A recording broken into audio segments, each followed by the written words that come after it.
Arevalos POV. Napainom ako ng alak at nakatingin sa aking anak. Mahal ko siya dahil anak ko, pero natukso ako sa ganda ng kanyang katawan. Pareho kaming nakainom noon at hindi na namin alam ang aming ginagawa at ilang beses naming pinaligaya ang aming sarili hanggang sa nakita kami ng kanyang ina. I have to shut her up, kaya pinapatay ko siya sa aking mga tauhan. My daughter enjoys what I am doing to her, kaya lagi na namin ginagawa. Pero mula na naipalabas ang video namin, ay iniwasan na niya ako. Napahinga ko na malalim at tinawag kong aking mga tauhan. Ilang saglit ay pumasok na sila. Nahanap na ba ninyo kung saan dinala ni Drake sina Rojas?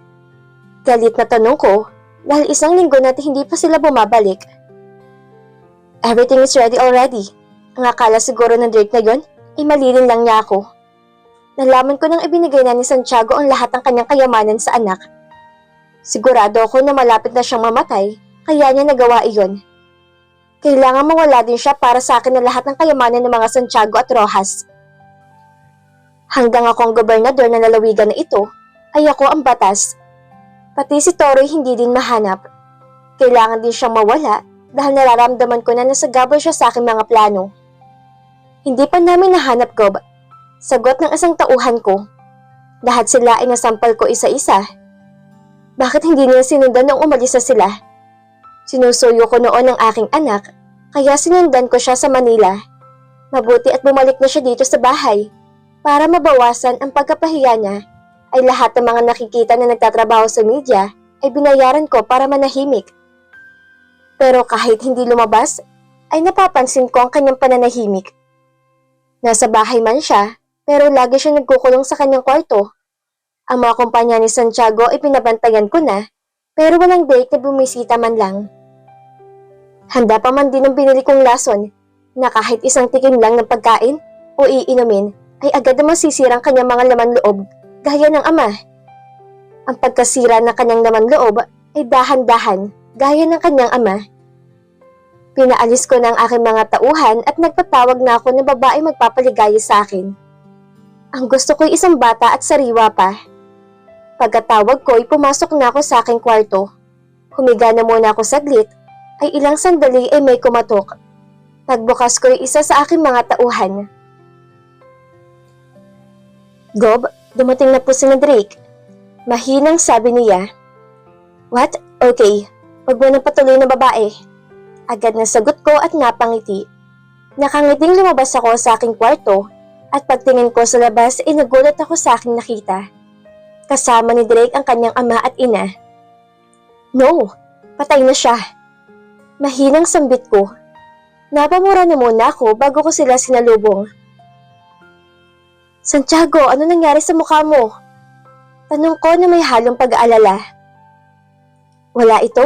Epekto lang ng mga gamot na ininom ko. Agad na sagot niya. Rocky? Ikaw ba yan? What? Buhay ka? Gulat pa rin na sambit ko at napansin ko ang singsing sa kanyang daliri. At nang makatingin ako sa daliri ni Santiago, ay may singsing na rin ito. Santiago, naguguluhan ako. Sino asawa mo? Tanong ko na itinaas pa ang kamay. Si Rocky. Masayang sagot niya. Paano? Bakit hindi mo man ako inibitahan? May halong tampo ang sagot ko. Lumakad na kami at napansin kong hirap siya maglakad. Malapit na talagang katapusan nito. Ang nasa isip ko at napangiti, mabilis akong umalalay sa kanya, kahit nakaalalay sa kanya si Drake. Napansin ko na mukhang may black eye ito. Pagpasok namin sa loob ay masayang pinamalita ni Santiago na kasal na din sina Drake at Agatha. Kaya ba kayo nawalan na mahigit isang linggo? Nakakatampo naman, bakit hindi man lang niyo ako sinabihan? Biglaan ng lahat, hindi bale. Sa church wedding namin imbitado ka. Masayang sambit niya. Ayun kung aabot pa sila. Tinanong ko kung paano niya nakita si Rocky at sinabi niya na sa Amerika niya daw to nakita. Patango-tango lang ako. Okay lang ba sa'yo na nandito si Rojas na gustong lumason sa'yo? Mahinang tanong ko kahit na nasa kwarto na sila at kasama si Rocky na hindi man lang niya ako binati. Kahit noon ay mailap sa akin si Rocky. Lesbian man siya noon, pero malakas ang dating. Kalimutan na natin yung Santiago. Magbalain na kami, kaya mas masaya kung mag-move on na lang tayo. Napansin ko, bakit walang mga larawan ng mga magulang ko sa bahay? Nasa storage room. Noong pinapinturahan ko kasi ulit ang buong bahay, pinalagay ko kasi doon. Don't worry, ipapabalik ko din bukas. Sagot ko at napansin ko ang aking anak na lumabas sa kanyang kwarto. Anak, aninong Salazar mo? Tawag ko sa kanya at agad siyang lumapit. Ninong, masayang bati ng aking anak. Ang inaano ko, dalaga na rin. Nagkamustahan sila at nakikinig lang ako. Nakita ko ang lungkot ng mga mata ng aking anak nang sabihin ni Salazar na naikasal na sina Drake at Agatha. Kahit pinagsawahan pa ni Drake ang anak ni Rojas, ay gusto ko pa rin siyang tikman. Hindi ko natikman ng kanyang ina, kaya dapat ay siya matitikman ko. Uunahin ko muna na patayin ang mag-ama na to. At kapag patay na sila, ay wala nang laban ang paralikong Rojas. Habang nag-uusap pa sila, ay iniisip ko na kung kailan ko gagawin ang aking plano. Dapat ay may malaking pagsalo-salo para hindi sila makatanggi sa iinumin o ipapakain ko sa kanila. Kaya naisip ko na bigyan ng welcome party si Salazar. O sige anak, at magpahinga na ako dahil nanghihina ang aking katawan. Sabi ni Salazar na maayos ang tutulugan nila ni Rocky. Bakit ka pa nagpakasal ninong kung mahina ka na? Tanong ng aking anak. Nai-love ako sa ina ni Drake anak. Sabi lang ni Salazar. Pagkahatid namin kay Salazar sa kwarto nila ni Rocky, ay sinubukan kong kausapin ang aking anak. Anak, kausapin mo naman ako. Maniwala ka sa akin. Hindi ko alam kung paano nila nakuha ang video natin. Dad, bakit hindi mo sinabi sa akin na naka-video tayo? Mas exciting kasi yun anak para sa akin anak. Pag-aamin ko. Sinamaan niya ako ng tingin at iniwan ako. Napumura na lang ako nang pumasok sa aking kwarto at isa-isa kong tinawagan ang makakilala namin ni Santiago. Ang hindi ko lang matawagan ay si Toro. Napagpasyahan ko na itanong saglit kay Santiago pero wala din siyang alam. Sa gabi, kumain na ng salo-salo. Umigting ang aking panga na masaya sina Santiago at Rojas. Sige lang, magsaya kayo dahil malapit ng inyong katapusan. Ang nasa isip ko, matamis ang ngumiti sa anak ni Rojas. Ramdam ko ang takot niya sa akin dahil bigla siya nagpaalam na tapos nang kumain. Pagtalikod niya, ay napatitig ako sa maganda niyang pang-upo. Nawala ang magandang pang-upo na tinitingnan dahil sumabay na si Drake sa kanya at likod na ni Drake ang nakikita ko, kaya ibinaling ko ang aking tingin kay Rosenda. Buntis man ito pero maganda pa rin. Iniisip ko tuloy na wag siyang isali sa lalosunin ko. Dalawa sila ng anak ni Rojas sa pagsasawaan ko. Drake's POV. Pagkatapos namin kumain, ikinausap kami ni Daddy. Paga pa rin ang tuklap ng mga mata nito. Kailangan na natin bumalik sa bahay. What? Bakit pa tayo babalik doon, Daddy? Gulat na tanong ng asawa ko. We have to. Handa na ang warranty sa Salazar. Mas maganda na nandun tayo para hindi siya makaalis. Kailan tayo pupunta doon? Tanong ni Mami Rocky. Ngayon din, sagot ni Daddy. Okay din, maghanda na tayo. Sabat din ni Itay. Napahinga ako na malalim. Hindi ko na pinakyat pa ang asawa ko dahil napuruhan ko na naman. Ako na lang ang umakyat at naghanda ng ilang naming mga gamit. Tinulungan ko na din sina Itay at Daddy. Ilang saglit lang ay umalis na kami sa bahay. Mahigpit ang hawak ng asawa ko sa aking kamay.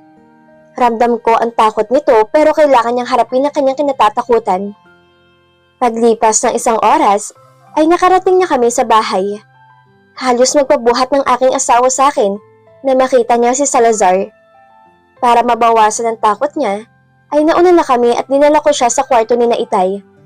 Pinatawag ni Itay ang dating cook at sina ate na dating kasambahay sa asyenda ay kinausap na masinsinan. Gob, hanggang kailan kami dito? Nakakatakot dito. Alam mo, may mga dinadala ng mga babae sa kwarto ni Salazar at sumisigaw. Gusto man naming tumulong pero bantay sarado ang bahay. Sabi ni ate. Huwag kayong mag-alala, malapit na tayong umalis. Sagot ni Itay. Pagkatapos siyang kausapin ng mga ito, ay nagpaalam na sila. Nag-usap-usap na muna kami kasama si Mommy, hanggang sa pumasok si Daddy din sa kwarto. Hindi maganda na nandito tayong lahat. Subukan niyong lumabas sa kwarto. Sabi ni Daddy, pero agad na umiling si Inay at asawa ko. Ako na lang ang lalabas. Sabat ni Mommy kaya sinamahan ko siya. Sa labas kami dumiretso at sa kubo kami umupo. Ilang saglit lang ay papalapit na si Salazar. Nandito pala kayo mag-ina. Masaya ako't nabuo ng pamilya ni Santiago. Nakangiting sabi nito. Ano nga palang gusto niyong ulamin mamayang gabi para ipahanda ko sa akin tagaluto? Tanong pa niya. Alam na ni na ate ang lulutuin nila dito? Agad na sagot ko. Para hindi makahalata si Salazar, isasamahan namin siya mag-dinner. Mga luto lang ni ate ang aming kakainin at babantayan ni na ate ang mga pagkain na mabuti. That's good. Ano palang plano niyo? Dito na ba kayo titira? No, tito. Babalik kami sa Amerika para sa pagpapagamot ni Daddy. Oh, kailan kayo aalis? Sa makalawa po, tito. Sagot ko at tumango-tungo siya. Ganun ba? Akala ko dito na kayo titira. Dahil kung dito na magpapagawa na ako ng bahay sa Hacienda Salazar para doon na kami na mag-ama. Nakakahiya naman kay Santiago kung nandito pa kami. Okay lang naman po, tito, dahil aalis din kami. Wala po mag-aasikaso dito sa bahay. Mabait ka din gaya ni Santiago. Anak ka nga niya. Masayang sambit nito at napangiti din ako. Rocky, bakit tahimik ka lang? Pansin ni Salazar kay Mommy. Gusto ko kasing manuntok ng tao. Bulala si Mommy at napatawa lang si Salazar. Hindi ka pa rin nagbabago? Mainitin pa rin ang ulo mo. Inabot na kami ng hapon sa kubo at pinag-usapan namin ang ilang negosyo ni Daddy. Sinabi ko sa kanya na siya na munang bahala dahil wala naman akong alam pa. Huwag ka mag-alala, Drake. Matagal ko nang hawak ang mga negosyo ng daddy mo at mas lalo silang umuunlad. Salamat po, tito. Sagot ko at pumasok na kami sa loob. Madami na kasing lamok sa labas. Dumiretso si Mommy sa kwarto nila ni Daddy. Mabuti at pumayag na to sa iisang kwarto sila matutulog ni Daddy. Wala naman kasing available. Ako naman ay naligo na muna at pagkatapos isinundo ko ng aking asawa sa kwarto ni na Itay. Minamasahin nito ang mga hita ni Itay. Masaya ako dahil nakakalakad na ito, pero kailangan niya magpanggap na nasa wheelchair. Oras na ng hapunan, kaya sabay-sabay na kaming lumabas sa kwarto. Nakaupo na ang mag-ama na naghihintay sa amin. Napansin ko ang kakaibang ngiti ni Salazar sa asawa ko. Ramdam ko ang takot ng aking asawa, kaya binilisan ko na din kumain at agad ko siyang sinundan. Hindi na kami nagpaalam pa. Pagpasok namin sa kwarto ay mahigpit ko siyang niyakap. Drake, alis na tayo dito. Umiiyak na sambit ni Agatha. Sige love, bukas na bukas magpapaalam na tayo. Sagot ko dahil hindi ko kayang nakikita na natatakot siya. Baka hindi rin ako makapagpigil at may magawa pa ako kay Salazar. Sinamahan ko siyang maligo at pagkatapos ay maaga ko siyang pinatulog. Nang mahimbing na ang tulog niya, ay binuksan ko ang aking telepono para panoorin ang mga nangyari sa mga nagdaang araw. Pero nagulat ako dahil wala na akong makita pa. Nagsimula na akong kabahan. Agad ako nagpadala ng mensahe kay Daddy. Dad, alam na ni Salazar na may hidden camera sa bahay niya at inalis niya mga ito. What? No! Anong gagawin natin, Dad? Kailangan na naming umalis ni Agatha. Hindi ko kayang nakikita siyang natatakot. We need to leave, Dad. Mauna kayong umalis. Maiwan ako. Bukas na darating ang mga NBI para arestuhin siya. No, Dad. Hindi ko kayo maiwan dito. Kayo na lang ang maunang umalis at ako maiiwan. Anak, makinig ka sa akin. Mauna na kayong umalis. Kaya kong sarili ko. Good night. Dad, napahinga ako na malalim. Hindi ko kayang iwan si Daddy dito, kaya paunahin ko na lang si Itay at isama nilang asawa ko. Pinatay ko ng ilaw at tumabi sa aking asawa. Kinabukasan, ipinaghanda ko siya. Love, sa bahay na lang kayo kakain ng agahan. Kailangan na niyong umalis ni Itay. Sabi ko pagkagising pa lang ni Agatha. Mabilis naman siya nagbihis at pagkatapos iniyakap ko siya. Love, bakit kayo? Hindi ba kayo sasama? Love, hindi ko maiwan si Daddy na mag-isa. Pero love, delikado dito. Alam ko, kaya mag-iingat kami ni Daddy. Umiiyak ng aking asawa, kaya inalo ko na muna siya bago lumabas ng kwarto. Hey, anong meron? Tanong ni Salazar na makita na paalis na Itay. Mauna na silang pupunta sa Manila, tito. Agad na sagot ko. Ganun ba? Okay, happy trip sa inyo. Sayang at may inhanda pa naman din ako pa welcome party sa daddy mo. Sasama din ba si Rocky? Opo, tito. Sagot ko. Inihatid ko sila hanggang gate at pinasama ko sina kuya sa kanila. Halos ayaw bumitaw ng asawa ko pero kailangan ko maiwan para may kasama si daddy. Pag alis nila ay may mga dumating na nagdekorasyon sa harapan ng bahay. Agad kong pinuntahan si daddy sa kwarto niya at sinenyasan na tumahimik ako. Casual lang kami nagbatian at nagbiroan dahil ayon sa mensahe niya ay may nakakabit na kamera sa kanyang kwarto.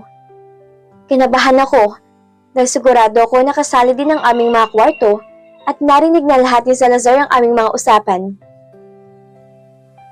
Labas na muna tayo, Dad. Sabi ko kay Daddy. Hindi kami pumunta sa kubo dahil baka may kamera din doon. Naglakad-lakad kami ni Daddy hanggang sa mapalayo kami sa bahay. Kaya pa, Dad? Tanong ko. Hindi na, anak. Huminto na muna tayo. Huminto na kami at pinaupo ko si Daddy sa isang malaking bato. Paano mo nalaman na may CCTV sa kwarto niyo ni Mommy, Dad? Sa kwarto na yun nahakang skandal na mag-ama. Sa palagay niyo, Dad, inilagay din kayo sa kwarto namin? Nag-aalalang tanong ko dahil manipis ang pantulog ng asawa ko kagabi. Sa palagay ko meron, anak, dahil natuklasan ni Salazar ang mga kamera na pinilagay mo sa bahay. Sigurado ako kagabi kung ano man ang mga pinag-usapan ni Rojas sa kwarto nila ay nalaman na din ni Salazar. Napamura tuloy ako. Anong oras darating ang mga NBI, Dad? I don't know, anak. Bumalik na tayo, baka hanapin tayo ni Salazar. Sabi ni Daddy, at sa pagbalik namin inalalayan ko na siyang lumakad. Pagdating namin sa bahay, ay hinahanap nga kami ni Salazar at nakangisi itong sinalubong kami. Saan kayo nagpunta? Gusto ko malaman yun na hawak ng mga tauhan kong inyong mag-asawa. Kaya kung ako sa inyo, wag na kayong gagawa ng kagagalit ko. Hayop ka, Salazar? Mabilis sa sambit ko at susuntukin ko na sana siya, pero agad kong tinutukan ng baril ang kanyang mga tauhan. Ito na lang masasabi ko. Mamaya, go with the flow sa pa-welcome party sa inyo ni Santiago. Kung hindi, ay uunahin ko ng patay ng asawa mo. Nagkakaintindihan ba tayo?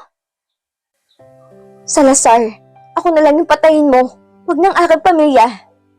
Sabi ni Daddy na nagmamakaawa. Sana'y hindi na kami bumalik pa dito.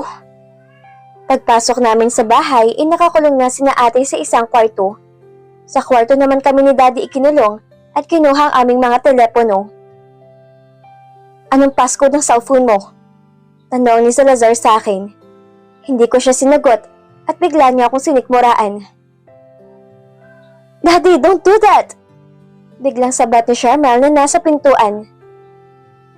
Para maging okay na tayo, isama ko sa kwarto ko si Drake. Sabi niya at hinila niya ako. At nang hindi ako sumamay, binalaan niya ako masasaktan si Agatha. Kaya wala na akong nagawa kundi sumama sa kanya. Nang nasa kwarto na kami, sinarado niya ang pinto. Binuksan niya ang kanyang telepono at pinaharap sa akin na nakaupo sa kanyang kama. Alam mo naman na noon pa'y gusto na kita. Pero halos hindi kayo mapaghiwalay ni Agatha. Sabi niya na unti-unting naghubad. Hindi ako tumingin sa kanyang katawan at lumapit siya sa akin. Pinapanood na tayo ngayon ni Agatha ngayon. Mabilis akong umalis sabay tinulak siya. Ayaw mo? Sigurado ka? Pwes, tauhan ni Daddy ang sisip-sip kay Agatha. Tingnan lang natin, Drake, kung hanggang saan ang tapang mong sawayin ako. Sabi niya na may tinawagan at dinig na dinig ko ang sigaw ng aking asawa. Wag, Charmel. Sige, gagawin ko na. Agad na sabi ko at sa biglaan na paglapit ko ay napatid ko ang wire. Natumba ako, kaya nauntog ang aking ulo sa gilid ng kama. Nahilo ako at naramdaman ko na lang ang pagtulo ng dugo sa aking noo. Kinuha ko ng pagkakataon para magkunwari akong nawala ng malay. Dinig na dinig ko ang natarantang boses ni Charmel at agad niyang tinalian ang aking noo para tumigil ang pagdadaloy ng dugo. Mabilis niyang tinawagan ng kanyang ama at dinig na dinig ko ang sagutan nila. Bakit hindi ka naman kasi makapag-intay? Dapat natapos mo ng party para gawin mo lahat ng gusto mo. Galit na sabiat ng kanyang ama. Kung pwede lang, wag na rin akong huminga dahil mas nanaisin ko pang mamatay na lang kaysa madigat ng katawan ni Charmel. Nag-alala ko sa aking asawa. Sana'y makagawa ng paraan si Mami para makatakas sila. At dito na po nagtatapos ang kabanata ng ating kwento. Sana'y muli niyo po akong samahan sa mga susunod pang kabanata na ibabahagi ko sa inyo. Maraming salamat po at ingat po tayong lahat.